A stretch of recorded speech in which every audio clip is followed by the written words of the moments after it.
Hello, this is Brian. And this is Stephanie.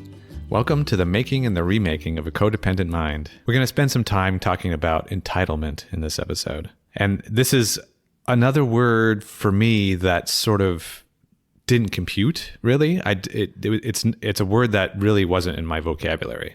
Kind of similar to boundaries, where it's just like I hear it, but it doesn't really make sense to me practically. And in fact, we did a search of our text records just to see if either of us had said anything about entitlement over the course of our relationship. And there were multiple times where I used the word and you never used the word. Not once. Yeah, right. Not even like in response to you saying it. Probably because when you said it, I was just like, what do you mean? Really, when it came down to it, I think that word mostly in my head just had sort of a negative meaning. Like kind of what you hear, oh, that person's entitled. In fact, in our book, we talk about entitlement as a defining feature of narcissism. So that we have kind of three pillars of narcissism: grandiosity, a lack of accountability, and entitlement. Goes along with the grandiosity. It's just this outsized entitlement. And then on the other side, so we have this deep sense of entitlement coming from people with narcissistic behavior. And then on the other side, codependent behavior seems to involve this almost complete lack of entitlement. Right. And we say that in the book too. I mean, that is a core feature of codependency, is downplaying and almost a complete denial of my own entitlement, which is exactly why it makes sense why it wouldn't even be a word that I would even think of. It also wasn't in your relationship toolkit. In fact, your experience of people using entitlement, the tool of entitlement, if we want to say, was almost universally a negative one. Yeah, right from the start. I had a couple of people in my life that were especially exaggerated version of over entitlement. My dad being one, like kind of these anger responses that we've talked about, which is this entitlement for us all to drop everything and respond to whatever need he's expressing with this anger. And then that friend from elementary school, just this crazy entitlement, like I was supposed to be doing whatever he wanted at all times. It was the same reasons why I, didn't have boundaries. It's just like, I need to do whatever this person wants at all times. So that was my experience with entitlement, was just that, it's like aggressive entitlement was kind of all I understood entitlement to be. So if you looked at your toolbox and they're like the tool of entitlement, you'd be kind of like, no, I can't do that. I can't do that. It's scary. Yeah, either I don't feel powerful enough to use it the way these people do, or I don't feel power enough to even use it at all, because I feel as though these people are immediately going to come back and overrule my entitlement. It just didn't feel like a safe emotion to have. So what we want to talk through today is trying to figure out what this kind of healthy entitlement looks like. And I'm reminded again, I can't remember which episode we talked about Aristotle's golden mean, but I'm reminded again of this golden mean where in his moral philosophy, virtues always sat in the middle, and this mean being another word for average is kind of golden mean between an excessive version and an absent version. So the example I think we used in the previous episode was bravery, where that's the virtue, and then on one side, an excessive amount of bravery is just recklessness, and an absence of bravery is cowardice, right? So similarly, that's kind of what we're aiming for, the use of these tools to be often this golden mean, where it's a productive use of the tool. And it's useful for me to think about it as the middle road, because sometimes you're entitled, sometimes you're not. It's rather than this whole I'm always entitled or I'm never entitled. So like we're doing with all of these tools, we want to explore a functional account of entitlement as a tool for relationships. So we're thinking about entitlement as a feeling in this case. So not a formal or legal definition. We're talking about feeling entitled. And feelings are these evolved mechanisms to help guide us through our lives, to help us navigate situations. And we've talked about that in previous episodes. So, fear is a signal that we should flee, for instance, or anger is a signal and a motivation for us to fight. So what is behind entitlement as a feeling, meaning what is the social relational function that feeling of entitlement has performed over the course of millions of years of human evolution so that feelings and people with those feelings have persisted. So it's useful to think about it in the context of like a society. How does it help people come together and cooperate? I think an analogy we can use is an analogy to rights, both human rights and civil rights. Rights being another way of talking about what is a person entitled to. So again, we have in the Western tradition and others, we have this conception of human rights just by virtue of being a human being that entitles you to certain things, to certain rights. You're entitled to certain rights because you are human. You were born human. And I think we talked about this a little bit in the boundary episodes too. So thinking about, say, the United States or Canada, like it being actually part of the Constitution, these basic rights, life, liberty, pursuit of happiness, those kind of things, just the very basic human rights that we're all entitled to.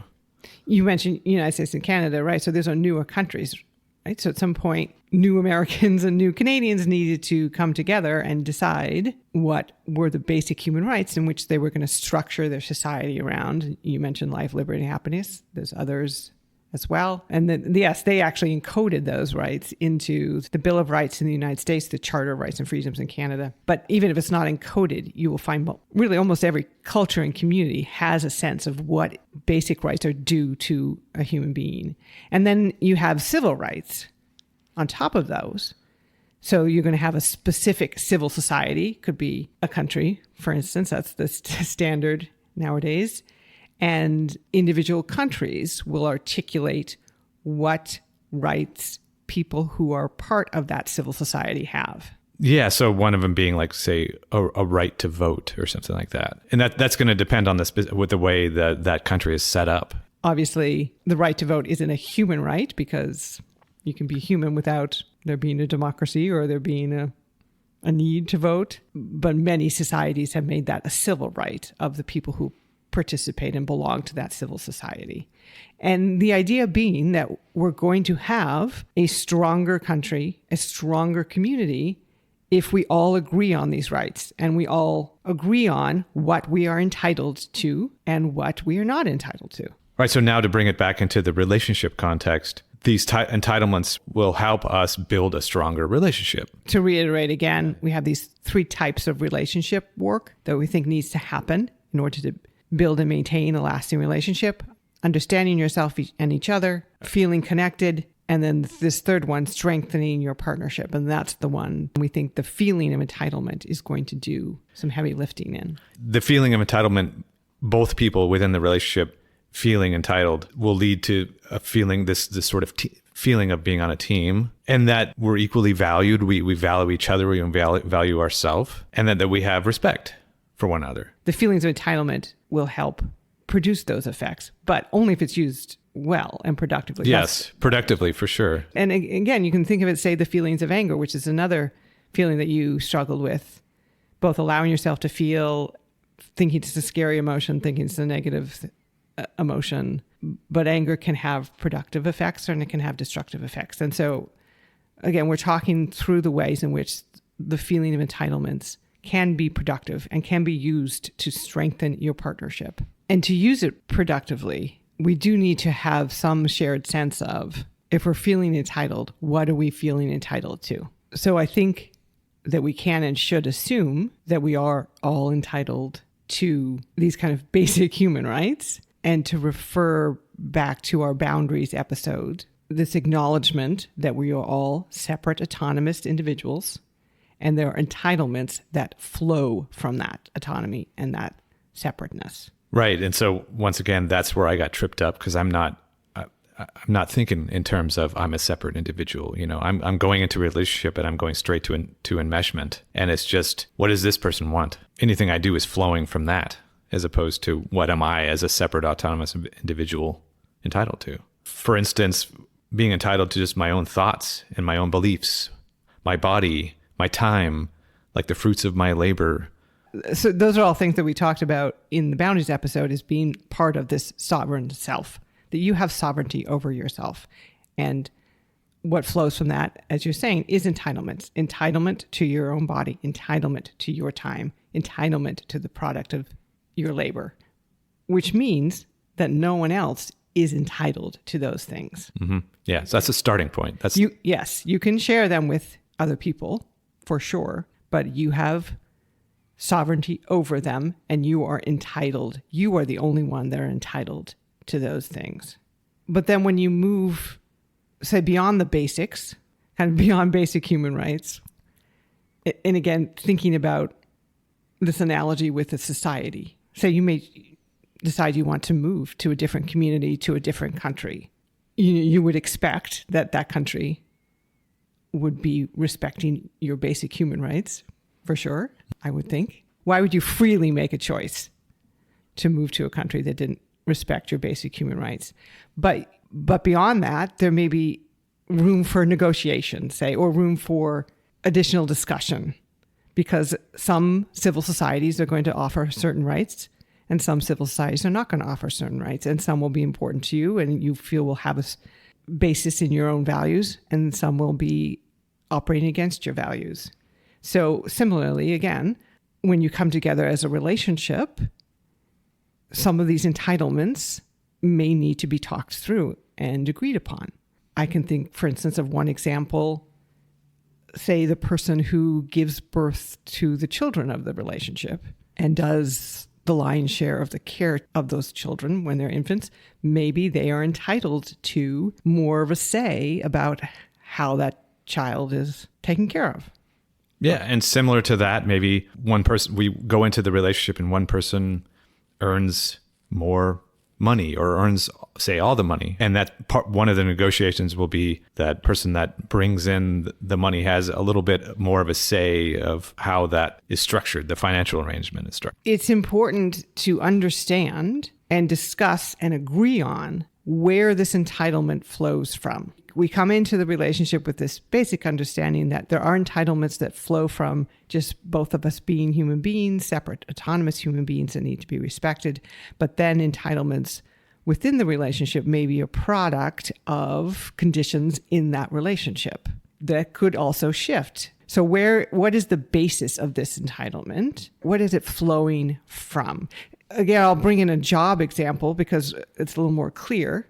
So you have rights over your own time and the product of your labor. You're entitled to your own time and the product of your labor. But you can negotiate with the place of employment and say, well, I will give you some of the product of my labor and you will give me a certain amount of money, right? Mm-hmm.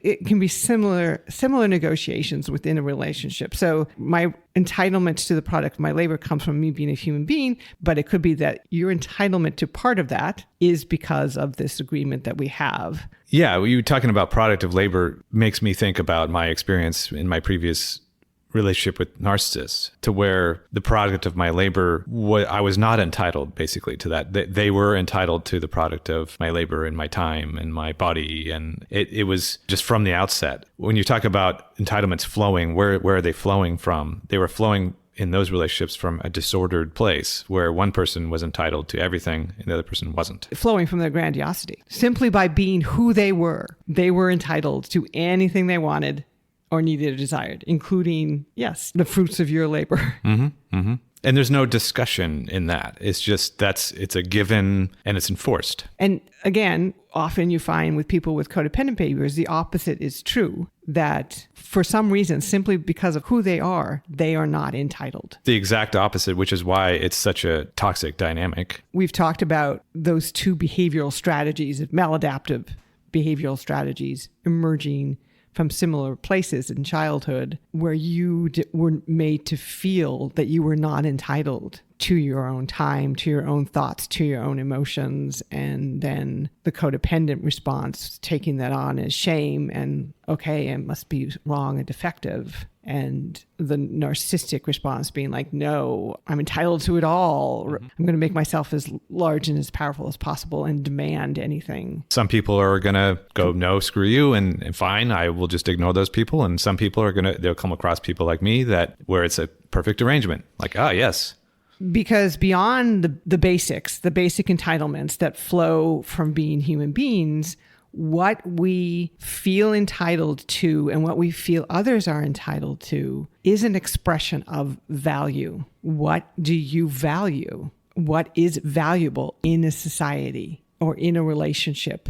And this has been problematic often in certain cultures and communities where we see entitlements being given out on the basis of something like race or gender or social position, because those somehow, like a certain race or a certain gender or a certain social position is more valued. So they are entitled to more. So if you do not exercise your own feelings of entitlement, you are not valuing yourself. Similar to how if you do not protect, defend your boundaries, you are not respecting yourself. For instance, why would you say you were a woman? I would never consciously and deliberately move to a country that told me I was entitled to less because I was a woman, that valued me less because I was a woman. So why would you go into a relationship in which you were being explicitly told that your needs, wants, and desires, for instance, are less valuable than the other person's? Yes, right. It was like I was consciously making this choice, like you're saying, to move to a country where I was less valued. But that was the way I was set up. That's the way I structured my whole belief system since as early as I can remember, because of those experiences, because of those childhood experiences. You saw your dad, you felt your dad, you experienced your dad acting in an entitled way, entitled to your time and your attention and your emotional energy by virtue of what? Because he couldn't handle his frustration. That's it. You were raised to believe that other people had entitlements that were not available to you, that other people were more valuable than you. Right. So I mean, that was my habitual stance. I'm going to assume that everyone has that same kind of entitlement, whether they're expressing it or not. Your dad, though, we haven't described as a narcissist. It is almost this childlike entitlement. And certainly children are absolutely entitled to care, but they're supposed to grow up, and that entitlement is supposed to be tempered, right? Because they're no longer children. The bases of children's entitlement and babies' entitlement flows from their actual powerlessness, that they were brought into the world by people deliberately, and those people should then take care of them. So that's the basis of their entitlement.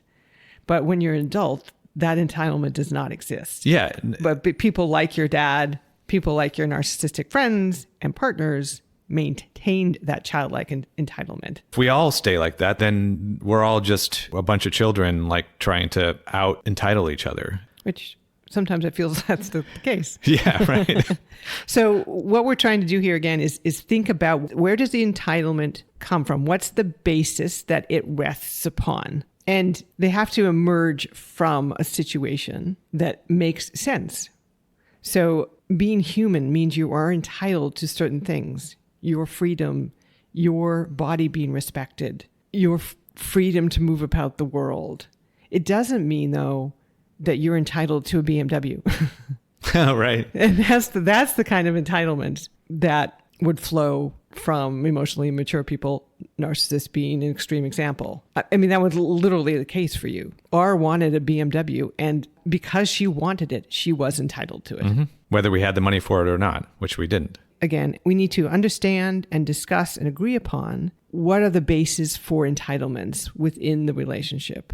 And then also think about what the effects are if those entitlements are put into place and enforced. Is it realistic and sustainable? Are these entitlements realistic and sustainable? Back to an analogy to a civil society. We could be in a civil society, say a small country, where we decided everyone's entitled to drive BMWs. Sure, we could decide that. But that's not realistic or sustainable for most countries. So it's a meaningless statement. And it's a counterproductive use of the feeling of entitlement. So let's use Jay as an example as well. Jay felt that because she was sick, she had this on again, off again illness that she couldn't figure out what it was. But anyway, she felt because she was sick, she was entitled to treat you and really anybody. Yes, anyone. with disrespect. She did not have to respect or consider the people around her because she was sick. This was an entitlement. So the basis for that entitlement was her own illness and suffering, which if you accept that as an entitlement in a relationship, is that realistic or sustainable? Would you enter into a relationship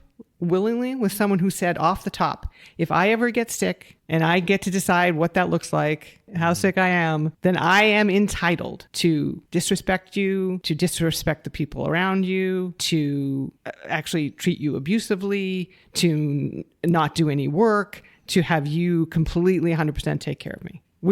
Who would enter in a relationship with someone who said explicitly, if this happens, I'm entitled to all of this? Right. That is where her entitlement flowed from. But yeah, it's kind of funny to think about what if that conversation actually happened? Because it almost sort of did. It sort of did. Because she explicitly said things similar to along those lines. Like, if you want to be with me, this is going to happen and you can take it or leave it, but also don't leave it. You're going to take it. She said things early on about, I just flipped out on you and insulted you and yelled at you, but I'm sick, so I'm entitled to do so. Obviously, if one person's sick in the relationship, there certainly could be an expectation of care. If you were sick, I would want to care for you. If you needed to quit your job, I would want to support you. But that's flowing from respect, and that's flowing from value. You would be valuing me. You're doing it because you value me and you respect me, yes, not because you have to.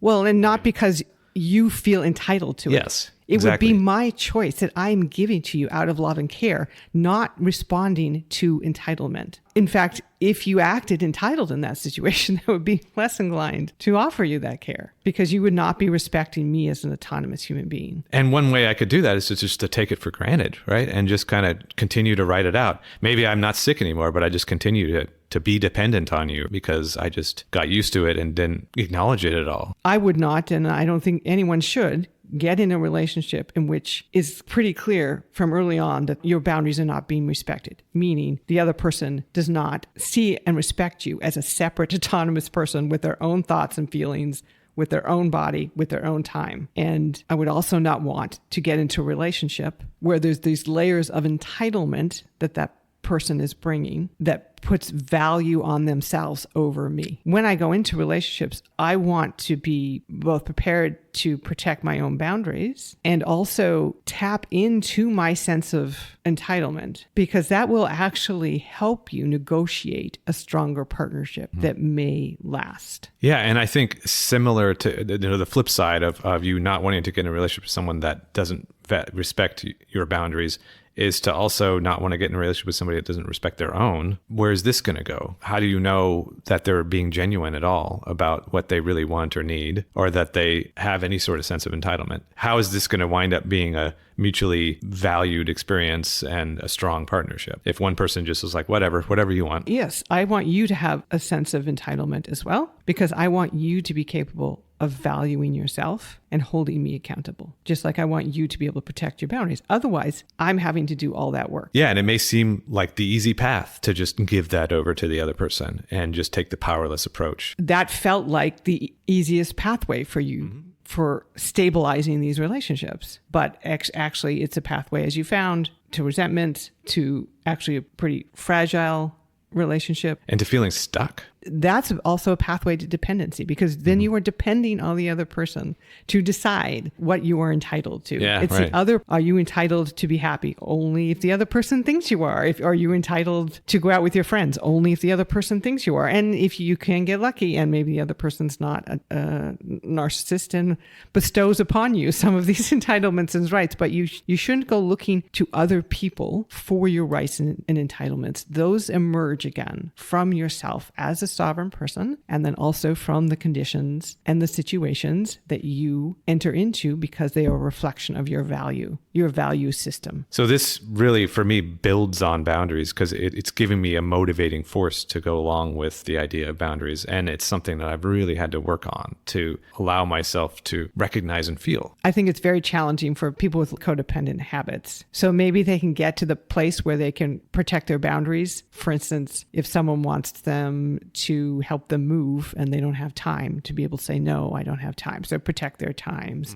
But then to even to go further, to think, but I'm also entitled to help when I move and I can ask for it. Yeah, right. Or I'm also entitled to help from people that I've helped, and I'm allowed to ask for it. I mean, obviously they're allowed to say no if, again, it's still their time. But even this sense that I baked the pie, I'm entitled to a reasonable share of it. Just that additional feeling of valuing yourself, of valuing your effort, your contribution. Without that piece, the enforcing my own boundaries is just, it's difficult. Time and time again, it'll be like, say, someone wants me to help them move and I don't have time. If I'm not tapping into my entitlement, I may still enforce the boundary, but it hurts. I feel like I'm hurting the person. How dare I say no, even though I am entitled to my own time? I think it is similar to anger in that you would not allow yourself to feel anger. So you would not get the motivational benefits from feeling anger, which is often being able to stand up to injustice. It's hard to do that if you're just kind of ambivalent or don't have an emotion behind it. But anger gives you this force, and so does this feeling of entitlement, gives you this motivation to act, gives you support in your action. It's an energy that, again, we're talking about how to direct that energy appropriately, like anger is an energy that can be destructive, but these feelings of entitlement can help you do these things that you have found it uncomfortable to do. But it's taking some practice because you're so used to pushing down the feelings of entitlement and pushing up this like, oh, this person's not mad and this person's not disappointed. That's more important. Yeah, right. When I ignore the emotional signals that assist with these things, it's way too easy for me to just use rationalizations to try to get out of it because it seems too scary. It seems too difficult. So it'd be like, well, do I really need to? Am I really entitled here? Do I have a reason to be angry here? If I'm not feeling it, if I've already set that aside, then you just talk yourself out of it. It is complicated though. Again, beyond the basics, we're entitled to respect, safety. Beyond the basics, it can be challenging within a relationship to figure out exactly who's entitled to what. Because sometimes they compete. Like, for instance, there's one piece of pie left. Who's entitled to it? That's a trivial big example, but there's a lot of those kind of situations, right? Where resources are limited and you have to decide who's entitled to what. That's very similar to rights. And I think I used the example in one of the early boundary episodes or early episodes when we talked about boundaries is there's this saying, my right to swing my arm ends at my neighbor's nose. So I have a right to swing my arm, but my neighbor has a right to not be hit. My entitlement to my own bodily movements bump up against his entitlement to protect his body. Entitlements can be in conflict with each other, that you can both be entitled to things that maybe it's hard to figure out how they fit together. Huge one that I think everyone struggles with to some extent, but especially people with codependent habits, is ending a relationship. Absolutely. Because it's almost always the case when a relationship ends that one person wants to end it and the other person doesn't. So navigating through that situation and who's entitled to what, under what conditions can be very difficult. But just to go back to the basic and to hammer this home, because yes, I think it's really hard for all of us. I know it's been hard for me ending relationships, but just I imagine so difficult for people with codependent habits, because this is a situation in which someone that maybe you even care about or have been caring about is going to be angry with you, is going to be disappointed in you. But everyone is entitled to leave a relationship. That is one of these basic human rights. You are a separate, autonomous person, and you are entitled to yourself. And what flows directly from that is you are entitled to leave a relationship. So it starts there. That's the starting point of the whole discussion or whatever it is. Figure out that you need to do in this situation to get out of this, to end this relationship. Forcing people to be in a relationship that they do not want to be, that is a form of oppression and violence. And if that is stemming from the other person, they are forcing you to stay in a relationship that you do not want to be in, then that is a violent act. And if you yourself are forcing yourself to stay in a relationship that you do not want to be in, you are doing violence against yourself. You are always entitled to leave a relationship. I remember early on in our relationship actually wanting to have a discussion before we got too far in about what an ending would look like. I mean, I guess I was kind of talking about this. What do we both think each other would be entitled to under the situation that one of us wants to leave? And I wanted to have that conversation because the long-term relationship that I had just left, the person was acting entitled to me staying. And I was witnessing you leaving Jay and just the sense of entitlement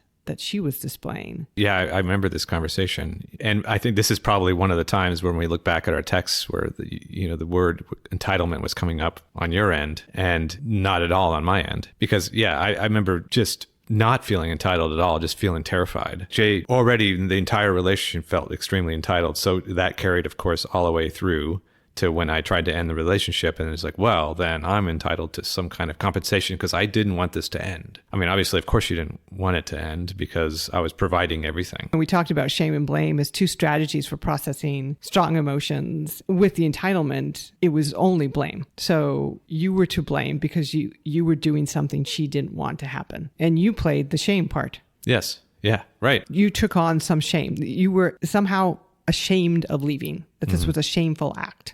Yes. Yeah. Often when people leave relationships, they don't want to hurt the person because they actually cared about the person. In the case of this relationship, I didn't actually care about her. So it wasn't a matter of I don't want to hurt her. I was afraid of what would happen, how she would respond. And so all these conversations I had in my head leading up to wanting to end this relationship was all just this court case, trying to find out the pros and cons and what are the arguments that I'm going to use to get out of this relationship.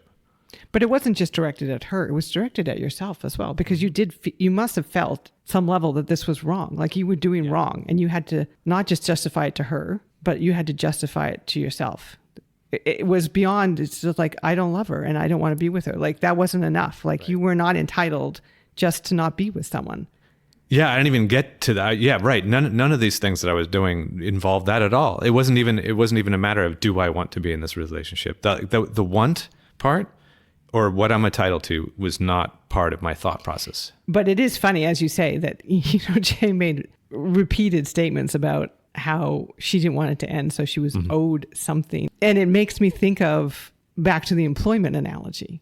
You can be laid off or you can be fired with cause. So yes, you could be laid off in that could have been a really good employee. It could have been a good working situation. You were productive and they paid you well and it was a respectful working arrangement. But then the company needs change and they don't need your position anymore. And then so you're laid off. And then, in that case, you may be entitled to severance if there's a contract or an understanding, and you may feel that entitlement too. Like I gave this company 15 years, and now because they just decided that they don't need my work anymore, I'm just out on the street. Like so you may feel entitled to something if you're laid off. But if you're doing things like stealing from the company or talking smack to their customers or doing a side hustle, then you're just going to be fired. And they could say, like, clean your desk. And leave today. Hand in your key. Leave today. And that was the situation with Jay. Yes. I mean, Jay was being fired for cause. She's lucky you didn't say, clean out your desk or I'm going to call the authorities. Yeah. Well, the thing is, people were actually telling me that I should do that. And it made perfect sense. But I was terrified. I couldn't do that. I was like, no way. No, I can't. I'm not entitled to that. I mean, I just didn't feel entitled to doing that. It was like, one of the phrases was, kick her out and change the locks. This was my house. Everything. She wasn't entitled to anything, especially because of the way she treated me in that relationship. I mean, so she was an employee that was stealing from the company.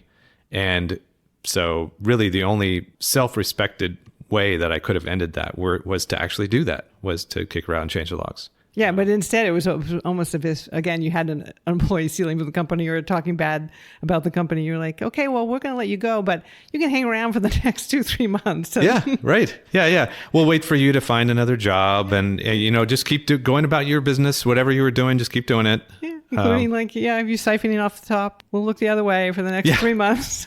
Right. So, yes, if you're leaving a relationship and it's similar to you're firing the other person for a cause because they're abusive or they're disrespectful or there's, an extreme violation of your relationship contract, that absolutely diminishes their entitlements. Yeah. But if it is more the case of a layoff, if it's just a case that this relationship is not working for you anymore, which is fine. That's all it needs to be. So we're avoiding the shame and blame. We're not getting stuck in that cycle. Then yeah, then there's some thought that needs to be put into what is the other person entitled to in that situation. So for instance, it seems like they're entitled to be treated with respect. Again, we're presuming that they're not being fired, that you've had a basically loving, caring relationship. Yeah. So respect would start with, I'm not just going to ghost them. I'm not just going to leave. I'm not going to kick them out and change the locks. And we're going to have a conversation. I'm going to tell them my feelings. I'm going to tell them how I got to where I am. Basically, it's I owe them an explanation. Yeah, that could be one thing that you decided that they're entitled to is an explanation. And I think that's a pretty common one.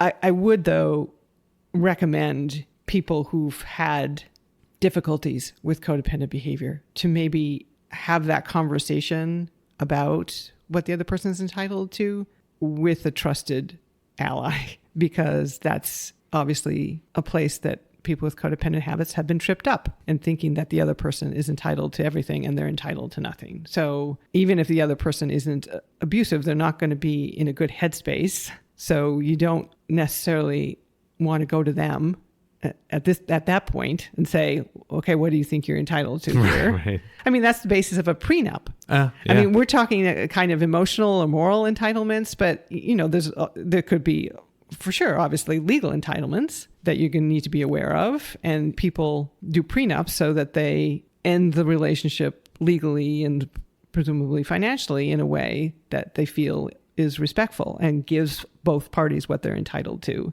And this is what you're trying to come up with as well on the kind of emotional or moral behavioral side.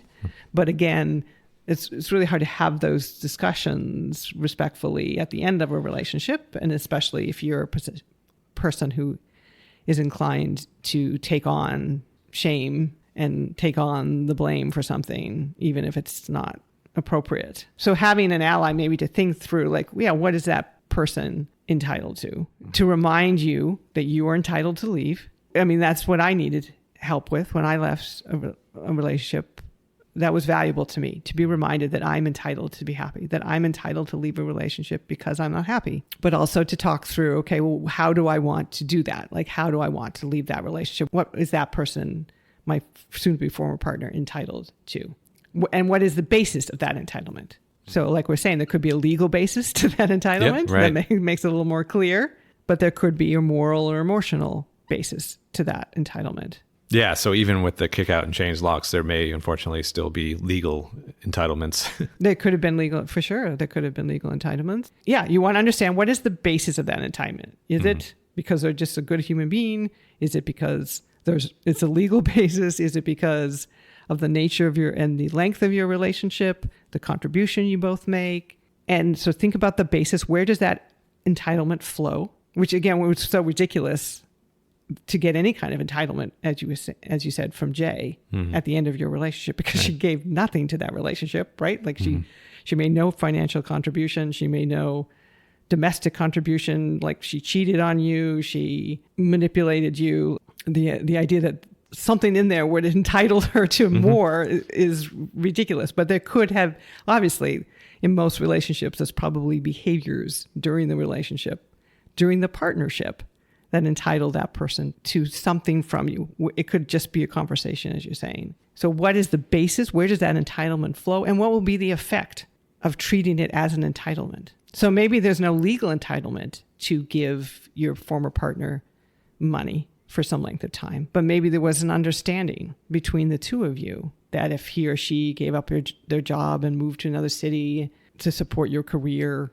that they would be entitled to be cared for in some way. So you might decide that they are entitled to some amount of money, but that could be also not sustainable. Like you just literally could not have the money to continue to give them. So treating that like as an entitlement is not going to be helpful to anybody because it's not realistic. So the two ways to kind of direct the energy of the feeling of entitlement and to make sure that it's going to be productive of a strong partnership, that's what we're looking for, is this, where does this entitlement flow from? And also, what effect is it going to have long term? Thinking about this in terms of ending a relationship just makes it that much more important that this feeling of entitlement and this communication of entitlement throughout the entire relationship, why that's so important. So even if we decide someday something's not working for us, maybe sexually we're not satisfied anymore, something happens, But if we have this strong partnership all the way through, and we respect each other and we value each other, it's going to make it that much easier to just talk about these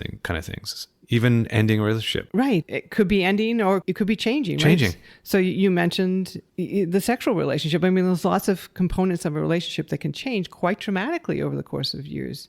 And so always keeping a track of what you feel entitled to and why, and making sure you're communicating that to your partner and they are responding with their own feelings of potential entitlement, and you're agreeing on what basis those entitlements flow from, and if they still remain valid, or if they're invalid because the circumstances have changed. Yeah, if you're doing that all the way through, it should make it much easier and much clearer at the end. And all the way through, rather than just these kind of assumptions of entitlement that we're then kind of negotiating in our own head and then resenting each other when we don't get it, even though we're not communicating about it.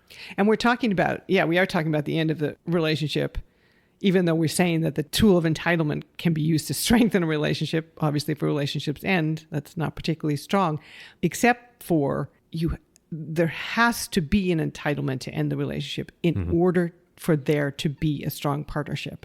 That is so critical, because if someone is stuck, if someone is forced to be there, that is absolutely going to be a weak team. I mean, if you just think of, say, you're playing a sport, would you want your opposing team to be one in which everyone's being forced to play and no one really wants to be there and no one really likes each other and they're all resenting each other? It's a pretty weak team. Yeah, that's a pretty weak team. That's pretty great. Like, you absolutely, I'm going to play that team rather than this other team who is all gung-ho and all united and all on the same page about their shared commitment to winning. And so it's not a strong partnership. There's no strength in a partnership that is forced or coerced, whether it's financial coercion or sexual coercion or societal pressure, dependency of any kind. If you're forced to be there, that weakens it. So that feeling of entitlement, even if it leads to an ending, it needs to be there. It strengthens the partnership in helping both people feel valued, feel equally valued, feel like they're moving towards the same goals, that they're both respected. Having this discussion, we've been talking about this a couple of weeks now, and I just feel like this, just from these discussions, I've felt this growing sense of entitlement just by understanding what it is and going, oh yeah, I do have these basic entitlements. And it makes me just feel a lot more secure in our relationship, even though somehow I thought it kept me more safe to not be entitled in the past. But that's the exact opposite is true. But it's one to stay on top of, I think, kind of for everybody. And it can be a tricky emotion to manage, like anger, so that you don't just fall into this excess of entitlement where you're resenting the world for not giving you what you're due, or you fall into this, like, okay, I'm not going to be entitled to anything, and then my life will be fine. Right. Yeah. Keep your bar bare minimum. Minimum. Yeah. We're aiming for the golden mean. And like we're talking about, the more you talk about with your partner, as a partner, in figuring out what these entitlements look like for this union, for this country that is the two of you, I think the stronger your partnership is going to be over the long haul. So we hope you start to feel a little more entitled if you've been struggling with this feeling. And again, we appreciate you listening. We are not entitled to your time, and we appreciate that you give it to us every couple of weeks. And we hope you'll join us next time.